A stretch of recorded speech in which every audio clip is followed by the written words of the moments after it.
Welcome to the 6th Annual Soilcraft Conference. Join us as we listen to world-class speakers in the space of regenerative agriculture, as well as human health. We grow food. Food should nourish us, and often we find that our modern food is laden with unwanted synthetics or void of the minerals and vitamins we need to thrive. We endeavor to host this conference for your inspiration and education. Our calling is to help you produce food that heals people and our planet. Join us in this journey to become better stewards of our bodies and the world we abide in. Yep. This is the one, does it go to, oh, it does. All right. There is a peak in there, trust me, at 3965. 3965 peak actually corresponds to sulfur. So if I'd stretched out this graph, it would look so much more pretty, and I would get a lot of oohs and ahs from you. Right now, you're just thinking, this is pathetic. Please get down from the stage right now. In addition to that, we've also got the 7407 peak, which is also a sulfur peak. This tells me, a guy who analyzes these things, that this insect is interested in sulfur. The same thing happens with the soybean aphid. The soybean aphid has the 7408 peak, and it also has, see, I don't have that, just that. Okay, I just have that. And you can see the 7400 peak is found in multiple sulfur-containing compounds. So I've now correlated this with the absorption frequencies of multiple sulfur compounds. So another take-home message is the soybean aphid has an interest, a strong interest, in sulfur as well. So this component, if it's not there in quantities, or if it's too high, the soybean aphid is very interested in this fact because this completely affects how it feeds upon a plant. So two of them down here, the sulfates and the sulfuryl chloride, are outside of that range, but I do have four that are within the range. I just wanted to point that out. And as we go back to this again, I believe this is the glucosinolates slide. Glucosinolates also correlate to two peaks that you cannot see in this graph. So you're just going to have to trust me. If I look like a trustworthy guy, we're good. If I don't, I'm sorry, I'm just going to leave you hanging. But glucosinolates are secondary plant metabolites. Those are the secondary plant metabolites that I told you about earlier on that start to really vamp up at 6 BRIX. Meaning, if you were dealing with a plant at 6 BRIX, 5 BRIX, 4 BRIX, 3 BRIX or below, you don't have enough secondary plant metabolites. And you suffer as far as taste, smell, color, and the ability to repel insects, because glucosinolates are very good repellents of aphids. The soybean aphid is interested in knowing if the glucosinolate concentration is too high. That is another clue learned from the chemoreceptive analysis, is that it's not just about ammonia. They have other things that they're interested in looking at, and the glucosinolates, which are found inside soybeans, very effective at repelling them, are not there if the BRIX is below 6. If the BRIX is above 6 and the plant's doing a little bit better, it can produce enough in order to repel the soybean aphid. Therefore, when I see a soybean aphid in large concentration, I know it's going to have a large ammonium concentration. It's probably going to be deficient in iron and copper, and also the glucosinolates are not there enough in order to repel the particular insect. You are learning more about soybean aphids than you ever wanted to know, I know. IR spectra of proteins. Oh yeah, there's more. If you analyze a complex protein, I talked about these long 400, 900 amino acid proteins, very complicated stuff. When you take an IR spectra of them, it's a very, very complicated, difficult to discern spectrum. I'm not going to show you the spectrum, okay? I'm not going to do that. All I'm going to do is show you a given protein, and you can see the twists, the bends, the twists, the turns that actually form a good, solid, well-formed protein that an insect cannot consume.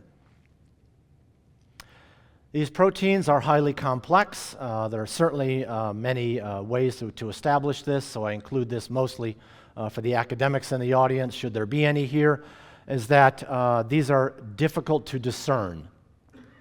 And so because of that, there are even some very cool adjustments, if it's really, really complex, you actually get shifts in the spectrum, which makes it even more complicated than it was before I told you that.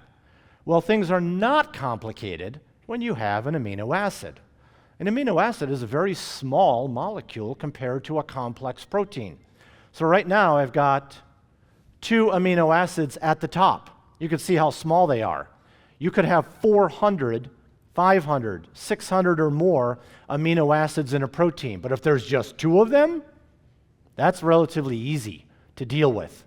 And we can subject that to an IR analysis. And so when these 2 amino acids come together, they form a peptide bond here in red. So you can barely see a red bond between the carbon and the nitrogen, and that is a peptide bond. That is the bond that combines all amino acids.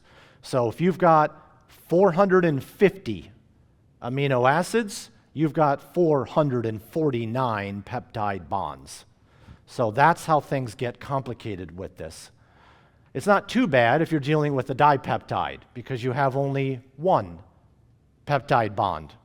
If you have a tripeptide that only has 3 amino acids, that means it has 2 peptide bonds. And here in a pentapeptide, you can see, just add them up, -1, we have 4 peptide bonds. What does this all mean? Where am I going with this? Some of you are thinking, please get to the point, okay? I'm throwing all this information about peptide bonds because I need you to see how easy it is to see on a spectrum that we can analyze with an FTIR that we cannot see with a complex protein. And we can see what? We can see peptide bonds relatively clearly, but we cannot see peptide bonds in a complex molecule. And so when we have a peptide bond, we have a signature peak that is associated with it. It's 6,998 nanometers. I'm not going to be able to have the effect on the next slide. Oh, let's see if I can point this out. Am I now going out? Oh, okay, well, it's not as big as it could be, but there it is, 6096. I just mentioned that there's a diagnostic peak for a peptide bond. And this insect, the soybean aphid, also is able to detect peptide bonds. How is that important? Some of you are thinking ahead and you know exactly where I'm going.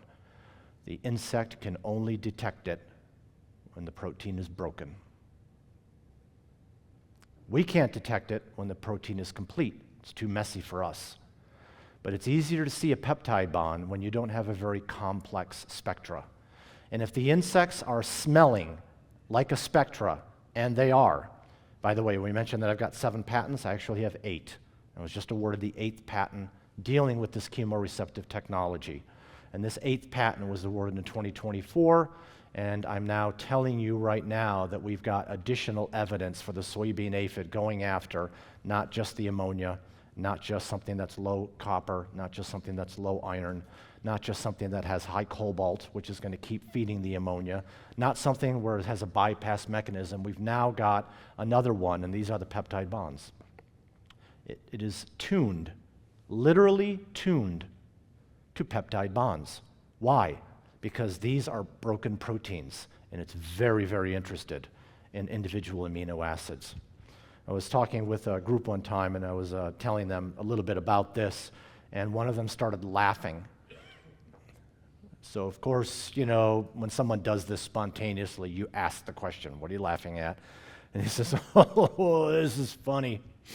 We've just been throwing, in order to health up our plants, we've been throwing amino acids at our strawberries in order to get rid of the 2-spotted spider mite and some others. And so The soybean aphid and some of the others are actually tuned to these broken proteins.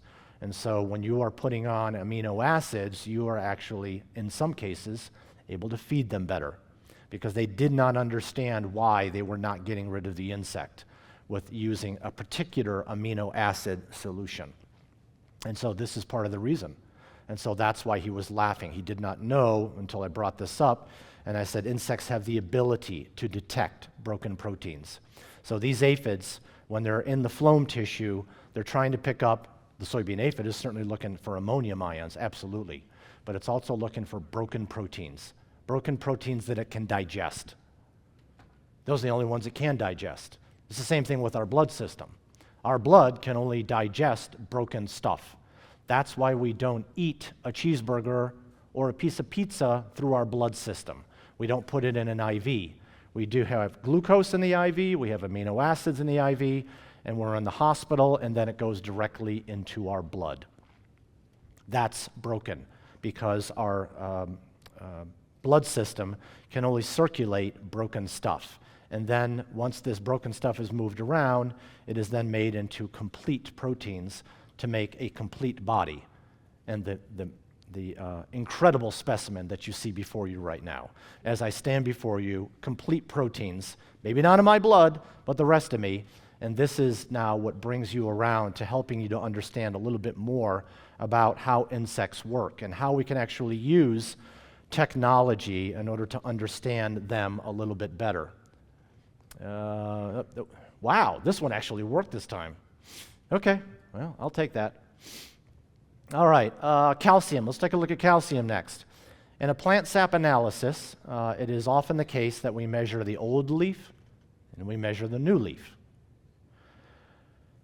In the young leaves, which is a newer leaf, we got levels of 1,300 parts per million calcium, below average. For soybean, we're looking for something between 1,600 parts per million, almost 1,700 parts per million, and 3,300 parts per million. That's what we would normally be looking for in a soybean plant. The young leaves are coming in at 13, which means they are below average. The old leaves are coming in at 2295, so they're within the range. Think about this. What do the soybean aphids go after? The new leaves. They go after the flush. When the leaves haven't had a chance to health up, when their BRIX levels are low, the calcium levels are not high, this is what the soybean aphid and many other insects, there are many other insects that only go after the flush. Thank you for noticing that because there are many farmers that I talk to who are not observing the fact that some insects are only going after the flush. Now, if the plant is unhealthy enough, eventually those same aphids can move down the soybean plant and start attacking different leaves.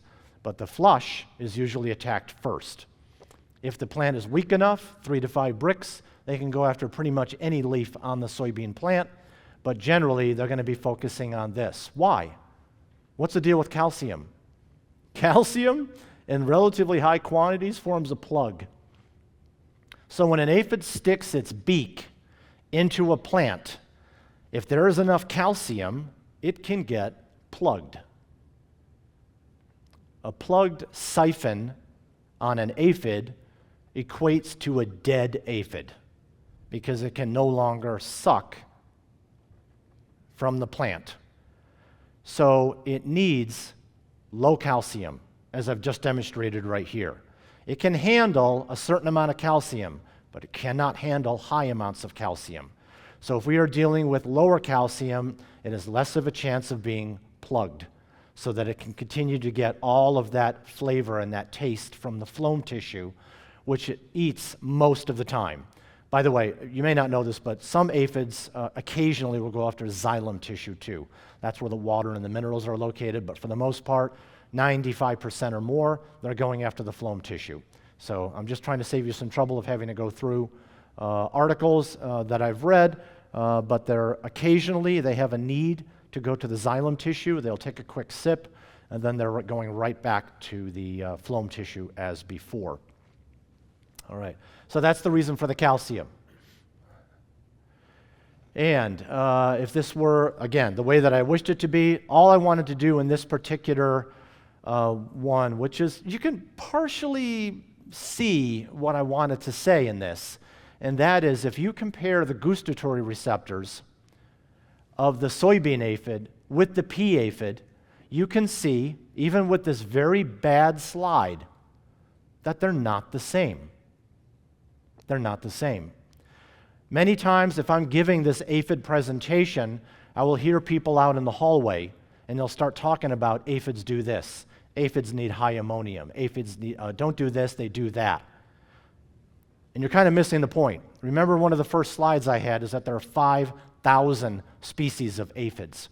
All I've done is described one of them in detail, enough detail in order to get through this presentation, with sufficient detail in order to teach you what I wanted to teach you, while at the same time not overwhelming you. Because there are a lot of peaks that I did not cover right now. But I want to cover some of the important ones so that you understand the connection between the BRIX and what is going on with two particular aphids. And this is partly why I put them against one another, why I analyzed the pea aphid at the same time as the soybean aphid, so that I can run them against one another and I could see what is going on. You're not going to be able to see it here, but I'll just cut to the chase right now. The pea aphid does not have a very big ammonium peak.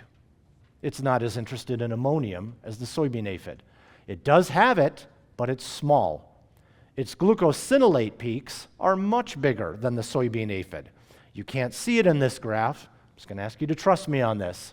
So because of that, you can see there are some fundamental differences between the pea aphid and the soybean aphid. Those water peaks that I alluded to before, there's a lot of water peaks with the pea aphid, not as many with the soybean aphid. What does this tell me? This tells me that the pea aphid is looking for watered-down plants. So there are many different ways that a low BRIX plant will manifest itself.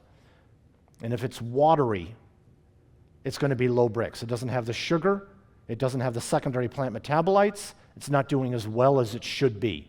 So because of that, you've got a watered-down plant in the pea aphid, and it looks at a lot of different plants. That's one of the things that it's looking for. A nice, easy-to-drink, water-based plant that has just enough nutrients in order for it to survive. And it's flexible. If it doesn't find exactly what it's looking for, the pea aphid will go somewhere else. The soybean aphid is not that lucky. If it does not get what it wants, it has to get off the plant and search for something else. This is why, for those of you who go into the field of a soybean field, you will find large concentrations of soybean aphid on one plant and not another. And sometimes the plants are right next to one another. For those of you who have raised soybean and have seen this, I'm asking you to please pay attention to what you are looking at.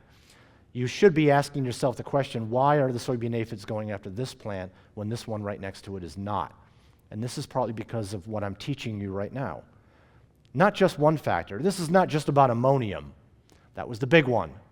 But there are other factors that go into creating a low BRIX plant. The same thing applies to any insect and any other plant.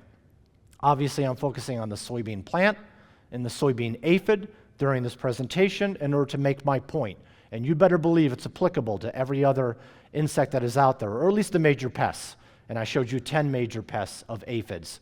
And if you go through and analyze those, and I have not, to any degree, like I said, I'm starting with Mysis persicae, which is the green peach aphid, but there will be other opportunities in order to zero in on why, quite frankly, God made 5,000 species of aphids and not just one. Because there are 5,000 conditions that these 5,000 aphids prefer to have. If they didn't, they would be dead and the species would die. But we have 5,000 species. They're going after different plants, they're going after different conditions. And yes, to answer some of your questions, because I know some of you are thinking about it, I did not show it as much here, but you better believe there are some aphids that are very attracted to nitrates. So I'll just cut to the chase there, because that's usually a question that comes up. I focused on the ammonium ones. but there are other aphids that have a tendency to go after the nitrates, and they're not as interested in the ammonium. I've already mentioned the pea aphid, not a very big ammonium peak. It's not a big deal for that particular one. So I'm giving you a window into how aphids work. I've given you the numbers of how many there are. I've had to zero in on one in order to hit home how important looking at one is. And so let's summarize right now. Aphids are known to attack low BRIX plants, definitely below 8. Once you get to 8 BRIX, there are no aphids on any of your plants anymore. But aphids are there in plenitude at 6 BRIX and below. Low BRIX plants contain incomplete proteins. The aphids appear acutely tuned, and I use the word tuned on purpose, to incomplete proteins through the recognition of a peptide bond. 2, aphids are known to be attracted to excess nitrogen in plants. I was being vague on purpose, because excess nitrogen can be ammonium. It can also be the nitrates. Those are the 2 big ones that we as farmers think about a lot. Excess nitrogen was found in plant sap data, both the total nitrogen and the nitrates and the ammonium, but the different concentrations will bring in particular insects that are tuned to one type of nitrogen more than another. Aphid chemoreceptors, the taste receptors, the gustatory receptors, the GRs, are tuned to the predominant peak in ammonia. It actually should just be the soybean aphid, not all aphids, because not all aphids are tuned into the ammonia, but the soybean aphid is tuned into it better than any other insect probably that is out there right now, based upon what we know about the life history, which has only been 25 years. It's really only been a problem for us as farmers for about 25 years. Because if I talked to you about the soybean aphid 30, 35 years ago, none of you would have a clue about what I was talking about.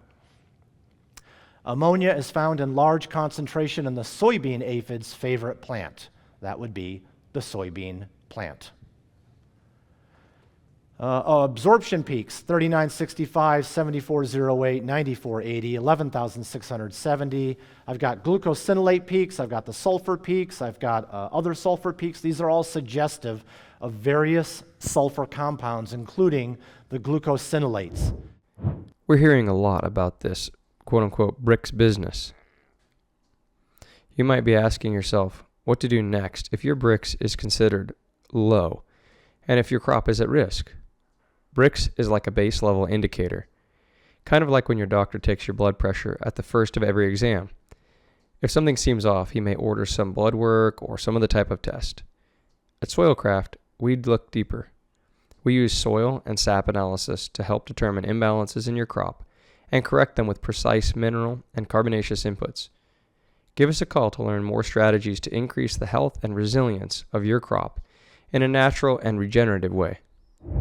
I didn't talk about enough detail on this, and that was done on purpose, because going through and deciphering all of those sulfur compounds takes time. But I'm giving you enough information to show you that there are peaks out there that these insects can and will tune into if they need if they need a sulfur source in order to get their dietary requirements, or 2, if the sulfur is too high and it's creating problems for them, it's time for them to move on, and they will find another plant. And sometimes that plant is right next door. Deficient levels of calcium are found in plant parts where the aphids prefer to feed. So the new flush is one of them. So the calcium is important. I think you all realize, if you don't, you should, about how important calcium is in your plants. It's not just about putting calcium out, but it's about making sure it gets in your plants. And so when you've got a lot of calcium, and there's a lot of it in your plants, you have a massive amount of resistance to almost all of the sucking insects. Not only does it raise BRIX sufficiently to not actually attract them, but the calcium can plug up their siphons, and it doesn't matter whether it's a leafhopper or an aphid, they're going to have difficulty with high calcium plants. Copper deficiencies in soybean may lead to ammonia sinks, as well as 8, the glutamine pathway may also lead to ammonia sinks. I wanted to tell you this not because I think you're super interested in biochemistry, not because I even expect you to remember this next week, But I need you to understand that there are ways that we scientists can go through and start picking apart ways in order to teach about what one insect is doing over another, to give you the necessary background that you need, sometimes as farmers, because sometimes you guys will make a choice. And you may say, well, I'm not going to put down an NPK fertilizer because I don't want to attract based upon the nitrogenous compounds. All I need is a micronutrient pack. All I need is maybe a little bit of copper. All I may need is some cobalt. There are less expensive ways to farm without throwing the entire bucket at a plant and just hoping that you're going to get a high BRIX plant that will then be resistant to insects. So we start to get into the details, and that's kind of what I've done during this presentation. I've shared with you some of the details. Are there more? Absolutely. But I know I'm running out of time. You know I'm running out of time. So we've reached that point where I just need to stop talking. And so it's probably a good idea for me to stop talking right now. So I guess that will do it. Yep. The last slide was just thank you, but who knows, that might have been messed up too. So thank you for paying attention. Thank you for listening to me. Thank you for dealing with my spectrums. Thank you for dealing with the problems I had in my graphs. Thank you for listening to maybe too many details that you didn't need to know, but you need to know, it's important for you need to know that I know what I'm talking about, because if I don't know what I'm talking about, you're not going to believe me. And my goal is to teach farmers. I want to be able to teach you to raise higher BRIX crops that are resistant to insects, that you don't need to spray for. That's my goal. In order to do this, I need to be able to take what you guys are doing in the field, the knowledge base that you have and what you're putting on plants, relate this to some of the stuff that I do in the laboratory, and make sure that I hit you between the eyes. I need to hit hard. And this is just one of 3 presentations, because I'm on again tomorrow morning, and I'm on tomorrow, the morning after that, where I'll be talking a little bit about electrical conductivity, which is a little more along the bioelectromagnetics, because that's what I got the PhD under. And then finally, the last presentation will be on, it's entitled Raising BRIX and Lowering BRIX. This is a question that a lot of people have had. It's one of my more recent presentations, and so I will be presenting that on the last day. So I think I've given you enough information. You've known a little bit about me. You know I have now an eighth child on the way. You know that I'm getting a good night's sleep here. I've introduced a number of things about aphids to you, and I've also introduced some of the talks that I have coming. So this should now give you enough information to know whether, 1, you're going to stay, or whether 2, you're going to walk out of this conference and never come back again. All right, Joe, I think I'm done, so I'm now going to turn it over to you and let you do it.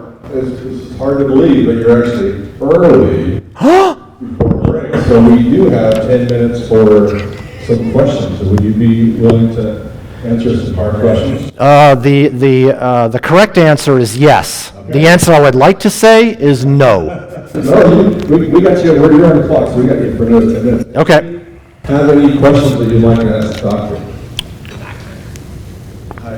So on the glucosinolate, could you refresh us on what nutrients are necessary for the production of glucosinolate? Oh, I don't know that.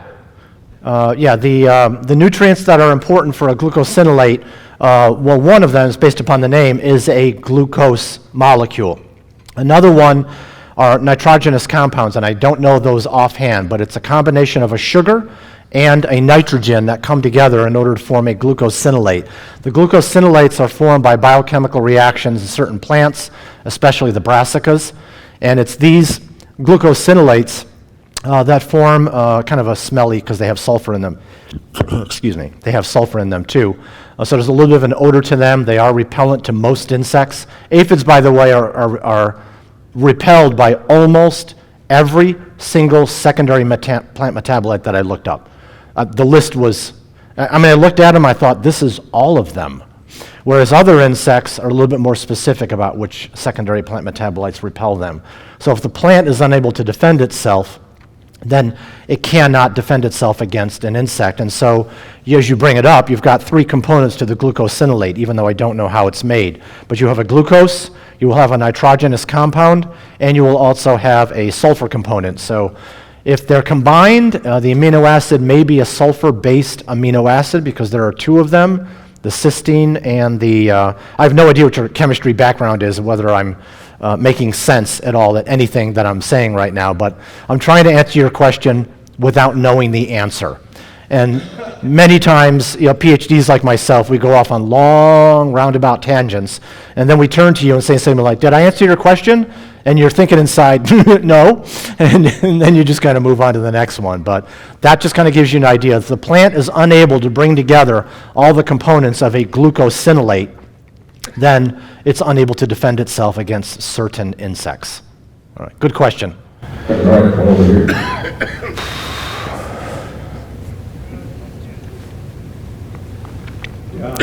I guess all of us out here have our own pet diseases or pet pests or whatever. Yeah.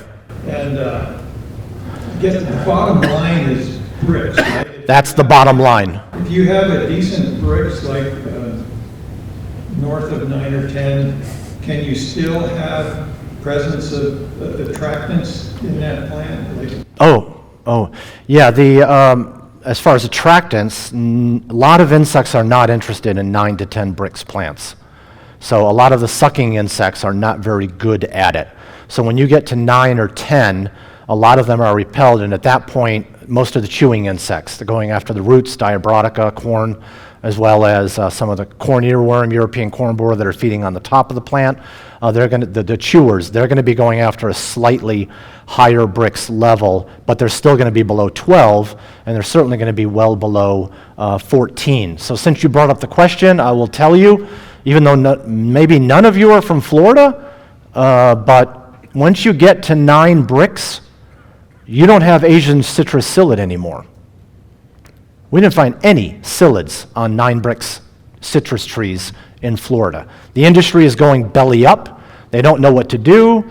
I've already come out with possibilities. I even have a YouTube video. Of course, it's all being glossed over right now, but we do not have the Asian citrus psyllid on 9 BRIX plants, and 9 BRIX is not good. This is not a high-level BRIX plant, but it's good enough for the Asian citrus psyllid. And further than that, citrus greening does not take hold of a plant that is at a healthy 9 BRIX. It can't take hold.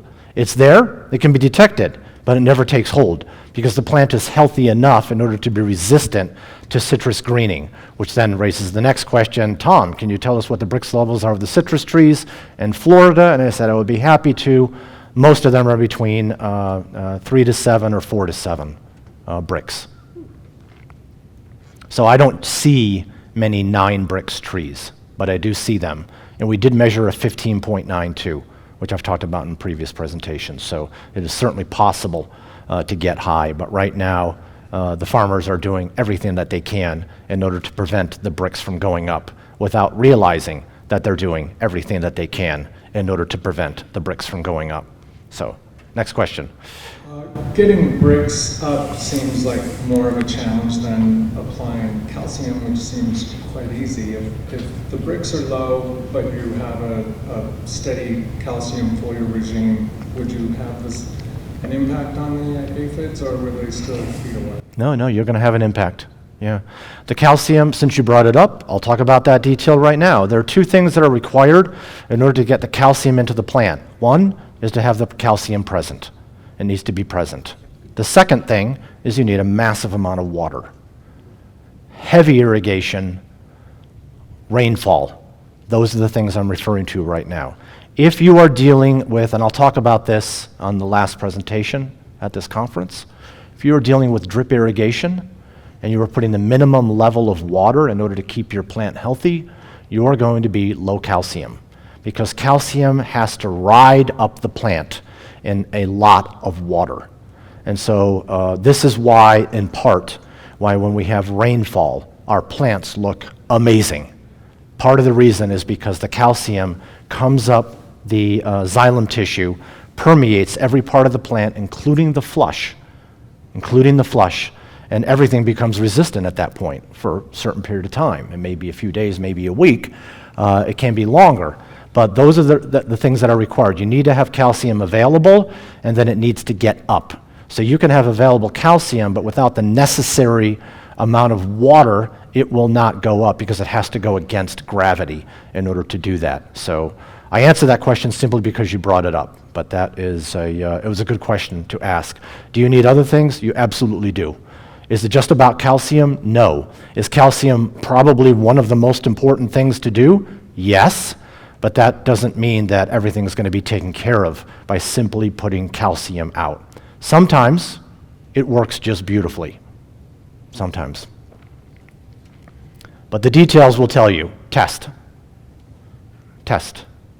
No, I've got plant sap data to take a look at. I've also got chemoreceptors.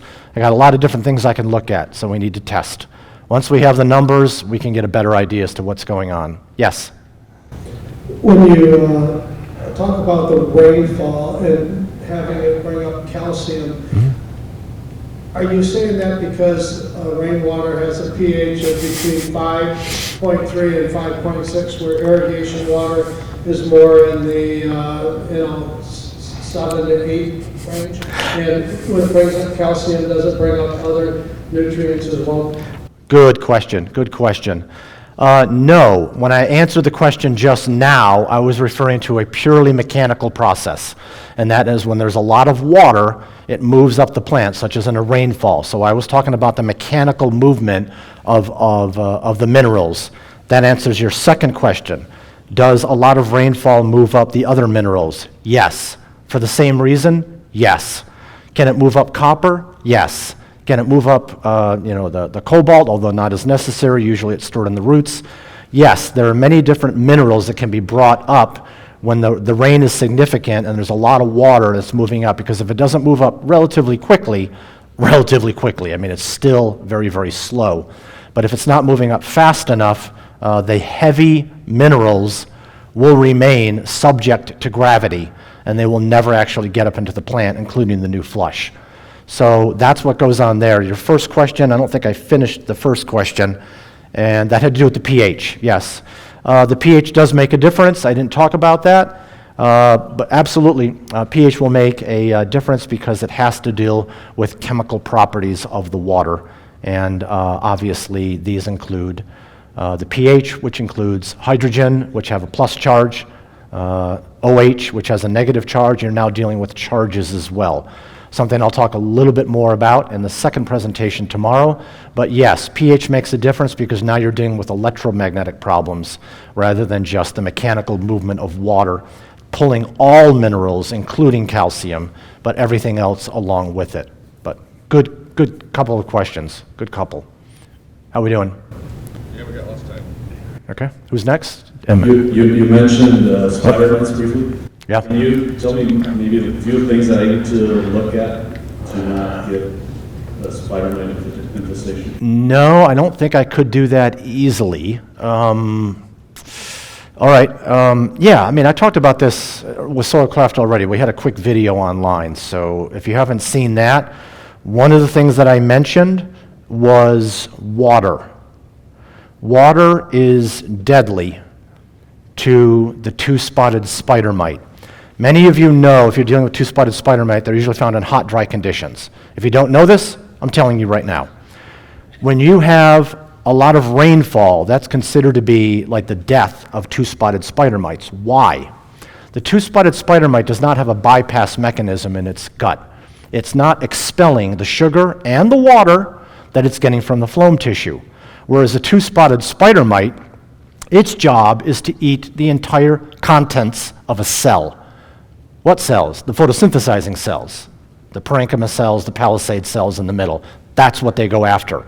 They stick their beak into that and they suck out the entire contents of the cell. They are not going after the phloem tissue that the aphids are going after. They're going after the concentration in the cell, and they indiscriminately feed everything. The entire contents of the cell are eaten, and they get everything, and they do it so fast that researchers have found intact chloroplasts inside the see-through gut of a two-spotted spider mite. They're sucking it so fast, they're not digesting anything. Now, when you have something that is sucking that fast, because it moves from one, then it moves to the next one, and it goes until it's full. When you have something moving that fast, it cannot expel water. That's why it's deadly. They cannot get enough nutrients. Two-spotted spider mite cannot get enough nutrients if there's too much water, because it's required by the way that it feeds to eat the entire contents of the cell.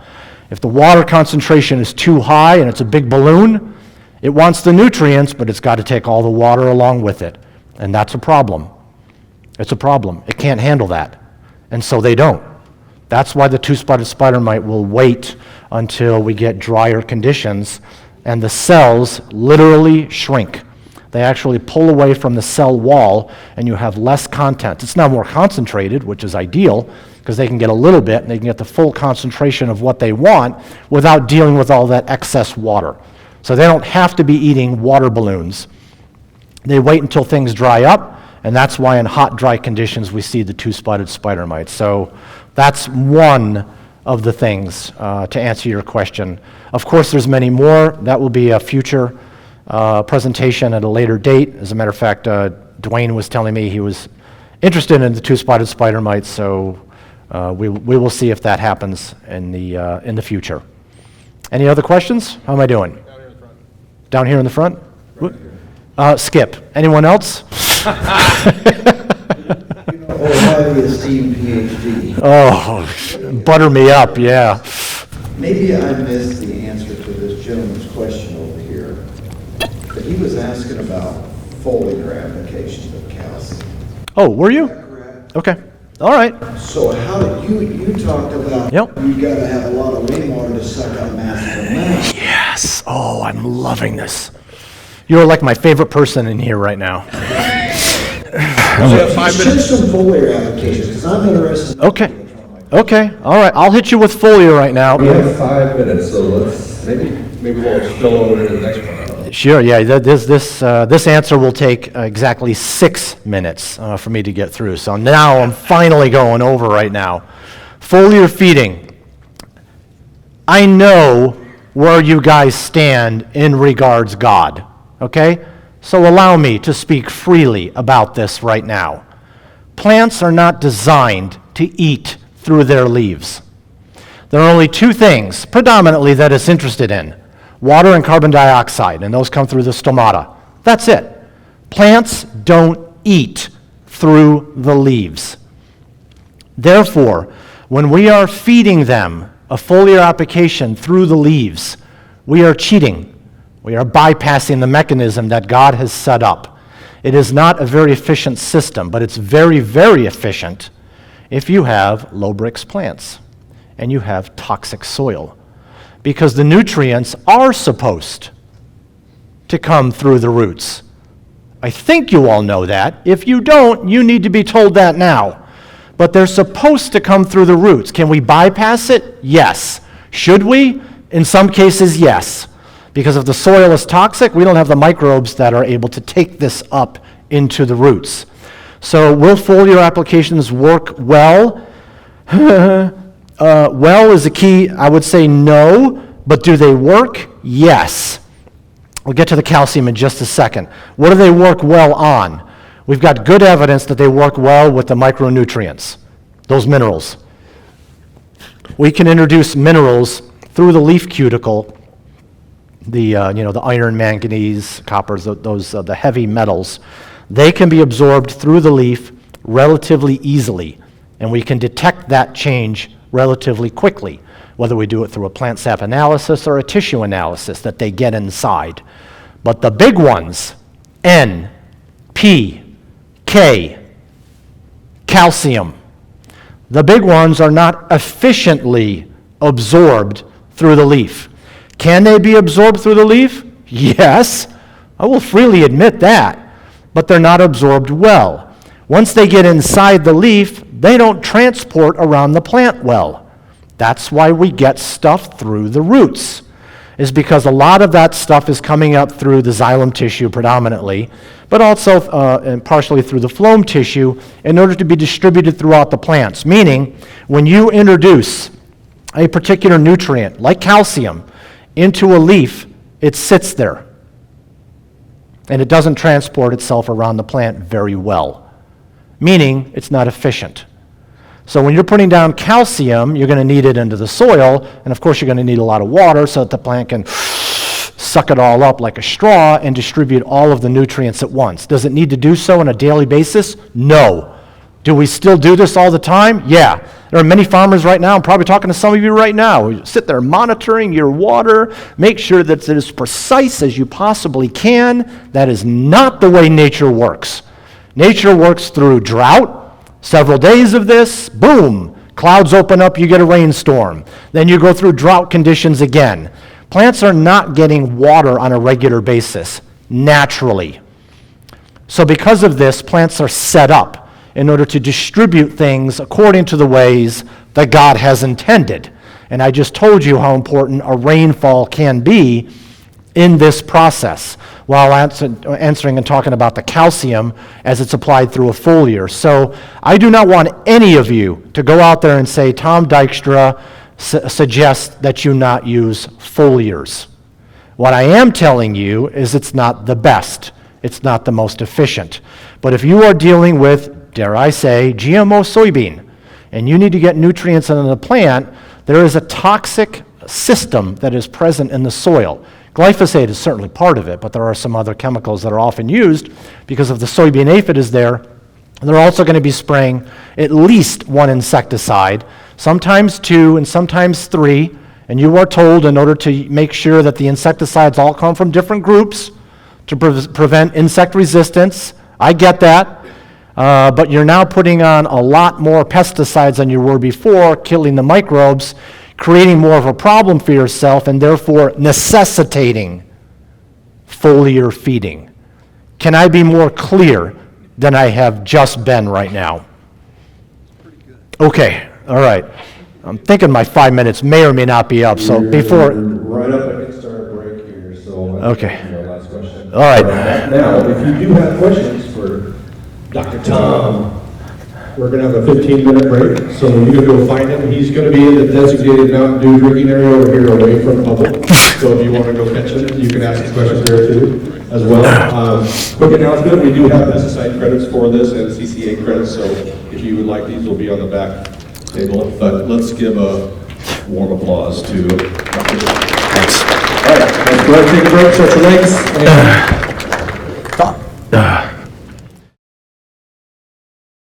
We're so glad you enjoyed this installment from our in-person conference.